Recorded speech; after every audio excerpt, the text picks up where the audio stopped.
llega Navidad y con ella llega pues nuevos propósitos, se nos acabó el año, muchas cosas que nos propusimos en enero y no las hicimos, pero eso lo vamos a hablar en otro video. El hecho es que llega Navidad y llega esos uvas y demás que ya hablamos el año pasado, y vamos a querer pues plantearnos nuevas ideas sobre lo que queremos hacer. Pero muchas veces como que en ese camino nos vamos rindiendo y vamos dejando de lado, y luego al final de año nos vamos a poner pesumbrosos de que no lo logramos, de que somos un fracaso, de que nunca cumplimos, etcétera, etcétera, etcétera.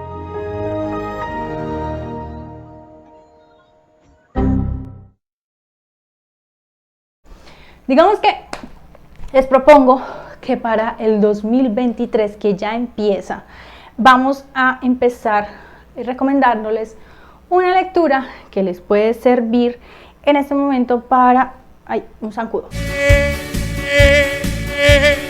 para empezar a plantearnos cómo percibir de mejor manera las cosas, para dejar al lado las frustraciones, para proyectarnos mejor, para ser más realistas, para ser menos fantasiosos, etcétera, etcétera, etcétera. ¿Cómo hacer que te pasen cosas buenas? Es un libro que dice, les voy a leer lo que dice atrás. ¿Sabes de que tus emociones y pensamientos tienen un impacto directo en tu organismo y en tu percepción de la realidad, e incluso de tus propios genes? Entonces, este libro lo que nos dice es que la felicidad consiste en vivir instalado de forma sana en el presente, habiendo superado las heridas del pasado y mirando con ilusión al futuro. Muchos de los trastornos que padecemos provienen de la incapacidad para generar nuestro presente, para gestionar nuestro presente, y la felicidad no es lo que nos pasa, sino cómo interpretamos lo que nos pasa. Entonces, lo que habla el libro es que tenemos un tema de percepción de la realidad, cómo vemos las cosas que nos pasan. Entonces, basado en eso, voy a contarles un poco de lo que encontré, lo que me gustó, lo que no me gustó, las 10 cosas que aprendí de cómo hacer que te pasen cosas buenas, y pues un poquito de mi historia personal, mi calificación del libro. Y entonces los invito a que abramos las páginas de cómo hacer que te pasen cosas buenas y conozcamos un poco de este que ha sido un fenómeno a nivel hispanoamericano. No sé si el libro está traducido a otros idiomas, le lo dejo de tarea, mejor dicho, para contarles cómo hacer que te pasen cosas buenas y para que conozcamos un poco de qué va. ¿Me acompañan? Bienvenidos.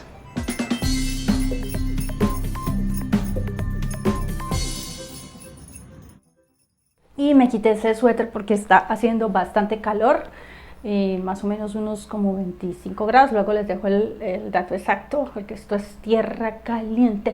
Bueno, ¿cómo hacer que te pasen cosas buenas? Justamente me acuerdo mucho que cuando estaba trabajando, yo trabajé en un periódico y pasaba mucho en un medio de comunicación, que el horóscopo era una de las secciones que más se leía dentro de la edición dominical. Cuando hubo un tiempo en que dejó de salir el horóscopo, la gente llamaba y reclamaba: ¿por qué no está el horóscopo? ¿Qué pasó con el horóscopo? ¿Por qué no lo vuelven a poner? Lo necesito, me ha servido, me acierta mucho. Y el hecho es que los horóscopos juegan como con esos sesgos. El horóscopo como que era una persona que enviaba sus predicciones, y pues hoy usaba para Aries, hoy tu vida va a amanecer llena de un esplendor, tu trabajo va a ser el número de la suerte es tal, y dentro de 2 meses la predicción de Aries iba a ser para Cáncer, y así. Entonces creo que con esto es que juega el horóscopo, y muchos se dejan manipular de esos sesgos para creer que su vida depende del universo. Pero bueno, ya hablamos de que el universo no va a conspirar a mi favor en un video anterior, y por si lo quieren ver, por acá se los dejo.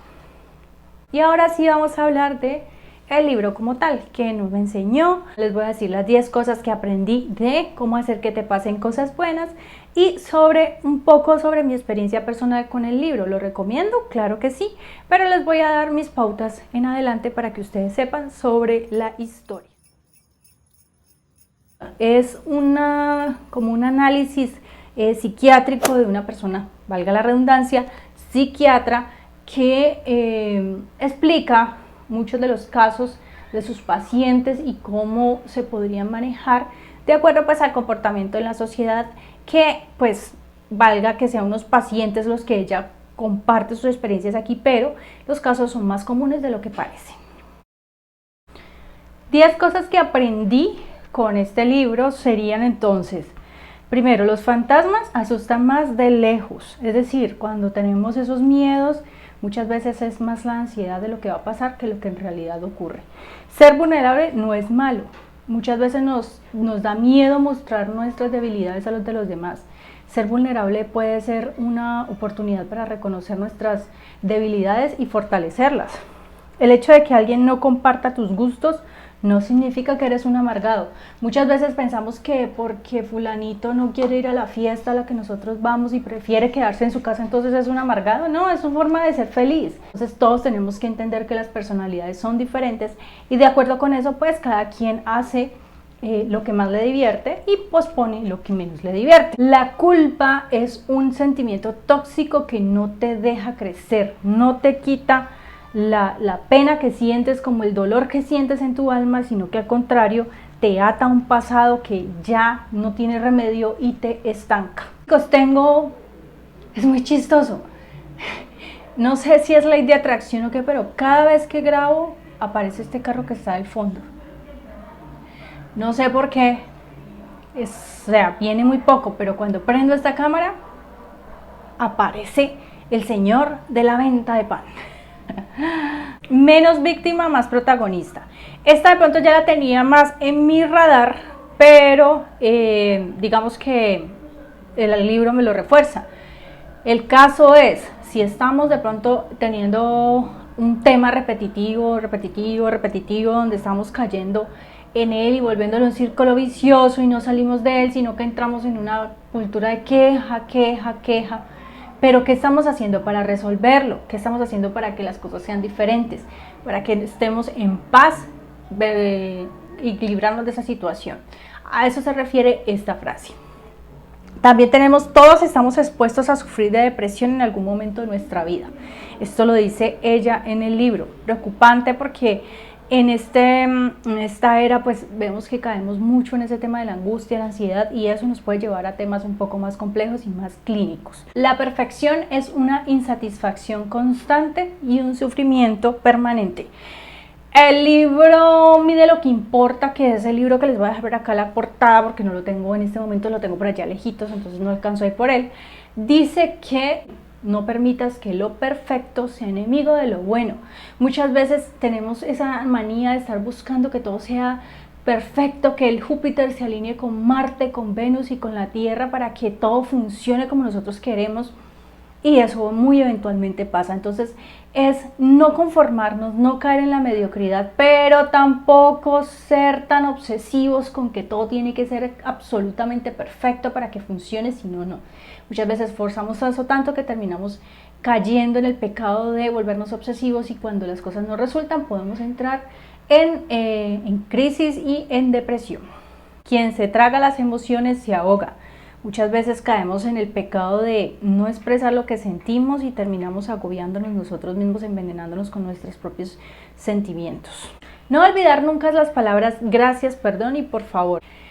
Esta es la última cosa que podría decir que aprendí del libro, y es ser persona vitamina. Muchas veces caemos en el error de ser una persona con una mentalidad de derrota, con una mentalidad de pesimismo, con una mentalidad de que todo lo malo nos pasa a nosotros, y transmitimos eso a las personas que están a nuestro alrededor, a nuestras parejas, a nuestros hijos, a nuestros amigos, amigas, compañeros de trabajo, etc.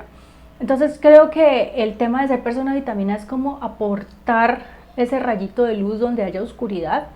Eso sí, sin caer en el positivismo tóxico, donde todo es maravilloso, sino tener como los pies en la tierra, pero asimismo mirando hacia el frente y sin derrotarnos, y si caemos pues sabernos levantar y avanzar y aprender de los errores. Creo que eso podemos considerarlo como persona vitamina.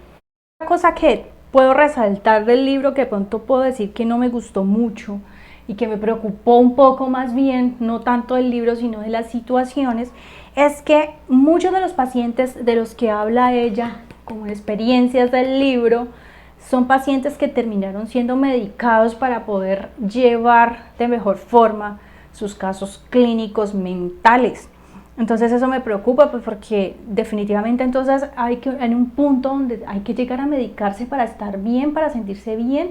Es preocupante por mi parte eso, porque pues no sé si en algún momento de nuestra vida sea tan fuerte lo que sentimos que no tengamos control sobre ellos. Y mi caso en especial, lo que me motivó a mí para leer este libro es que generalmente me la paso haciéndome autosabotaje. Es decir, muchas veces no me doy la oportunidad de conocer, probar, intentar cosas diferentes por el miedo al fracaso, por el miedo a qué va a pasar, a qué dirán. Y eso me ha frenado en muchas cosas. Es muy difícil quebrar esos pensamientos y decir, yo puedo hacerlo, yo tengo la capacidad, yo soy capaz, no hay nada que me lo impida, no hay nada que me impida poder lograr lo que quiero. Pero parece mentira porque pues aquí estoy hablando, parece que tuviera que hablar con propiedad, pero ustedes no se imaginan lo que me cuesta a mí cambiar o tomar una decisión. Yo hace 14, 15 años vivía en un pueblo y venirme para acá, para la ciudad, fue una toma de decisión supremamente difícil. Pues yo sé que cambiar de residencia y dejarlo todo atrás no es fácil, pero para mí yo creo que me tomó el doble tomar esa decisión cuando decidí hace 3 años dejar mi trabajo que tenía desde hace más de 10 años y decir, me voy de este trabajo y no importa si no consigo nada en un lapso de 6 meses, no importa, me voy con lo que tengo, no tengo que buscarme otro trabajo para irme. No se imaginan cuánto tiempo me costó tomar esa decisión. Entonces, esas son las cosas que me impulsaban a mí. Además que siempre pienso que lo malo me va a pasar a mí.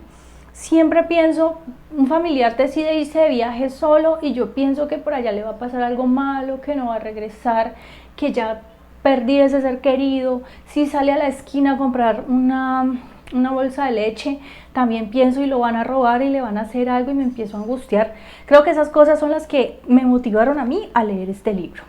Y de acuerdo con lo que dice, cómo hacer que te pasen cosas buenas, muchos de esos pensamientos vienen o muchos de los trastornos que padecemos vienen de la incapacidad para gestionar nuestro presente.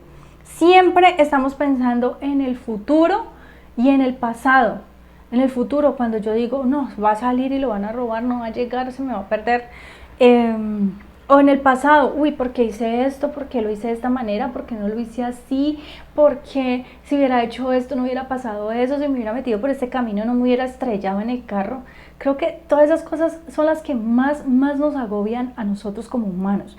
Nunca pensamos en el acá, dónde estoy, qué estoy haciendo, sino en qué va a pasar cuando haga lo que haga, qué va a pasar porque no hice lo que hice.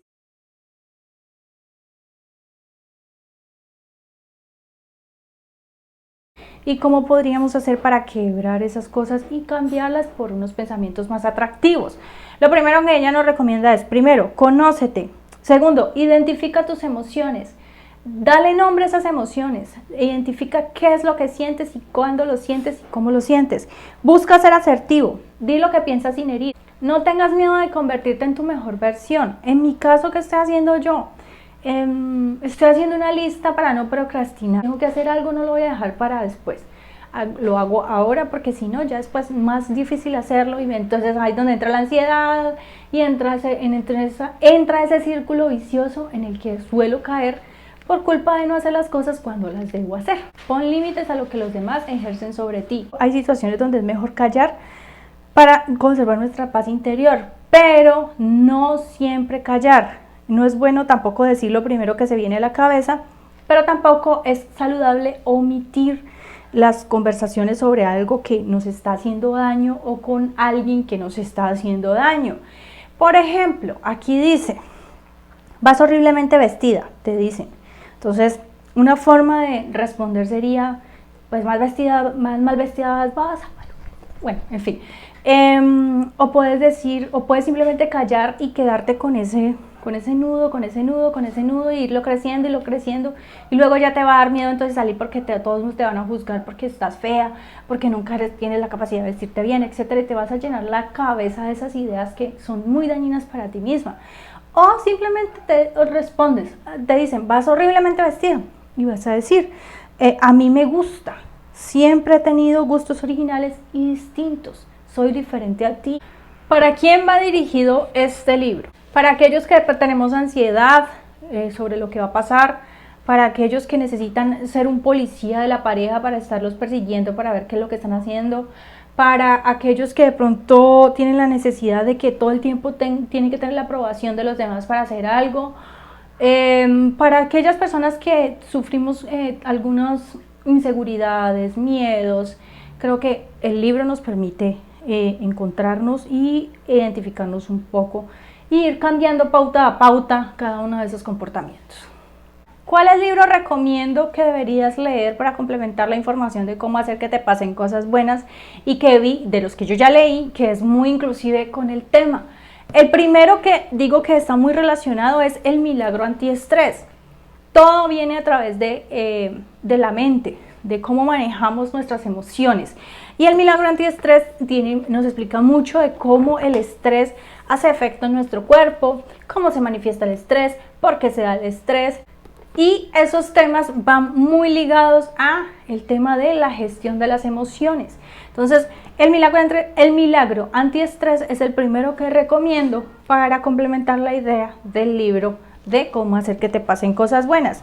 También está Hábitos Atómicos, que lo estoy leyendo, todavía no he terminado de leerlo, pero hasta el momento he identificado que es muy bueno y puedo decir que este libro nos ayuda también a gestionar esas cosas que estamos haciendo mal, hábitos repetitivos, que caemos en los errores constantemente, no identificamos cómo romper esos hábitos negativos y convertirlos en algo positivo para que también haya una ley de atracción de cosas mejores para nosotros. Y por supuesto, no podemos hablar del manejo de las emociones sin dejar de lado la alimentación, y por eso también entonces recomiendo El milagro metabólico y Cómo, que es como una segunda parte de El milagro metabólico, un complemento, un extendido del milagro metabólico sobre cómo la alimentación influye en nuestra vida, en nuestra salud y por supuesto nuestra salud mental, que influye mucho pues el tema de que lo que consumimos puede alterarnos las hormonas de cortisol, nos puede alterar todo este tema hormonal que al final de cuentas nos trae unos trastornos emocionales y está mal controlado este tipo de hormonas. Como conclusión les puedo decir una cosa. Yo desde que empecé el libro, yo tenía muy presente que él no me iba a cambiar la vida, o sea, que yo no iba a abrir las páginas, iba a ser como una luz mágica e iluminadora, como el vientito de la Rosa de Guadalupe, que me iba a llegar y me iba a hacer sentir una mejor persona.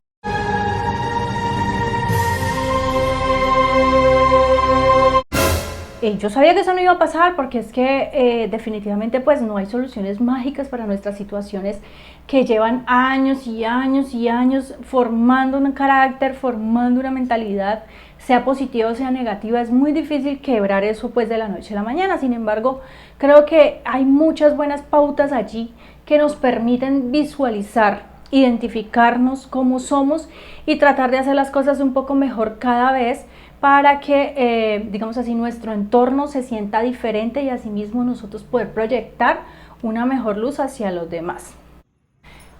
Y bueno, ¿cuál es tu opinión sobre el libro? ¿Te gustó? ¿Ya lo leíste? ¿Qué piensas? ¿Te interesaría leerlo? ¿Te identificas con alguna de estas situaciones que conté que a mí me pasan y que creo que es muy común que nos pasen hoy en día? Con la era de la hiperinformación, la hiperestimulación, donde estamos hiperconectados, donde todo es inmediato y que si nos demoramos 5 minutos ya vamos tarde en temas de información, etcétera, etcétera, etcétera. ¿Cómo manejas tú esto? Déjamelo en los comentarios. Para mí, el libro tiene 4 estrellas, digamos que me faltó un poquito para las 5 por las cosas que ya les comenté, pero ustedes ¿cuánto lo calificarían? ¿Les sirvió o no? Y con esto te digo un último consejo, y es que el horóscopo no te va a resolver la vida. Dejamos con esto las páginas abiertas de cómo hacer que te pasen cosas buenas. El libro es prestado, se me ha olvidado decirles, es prestado.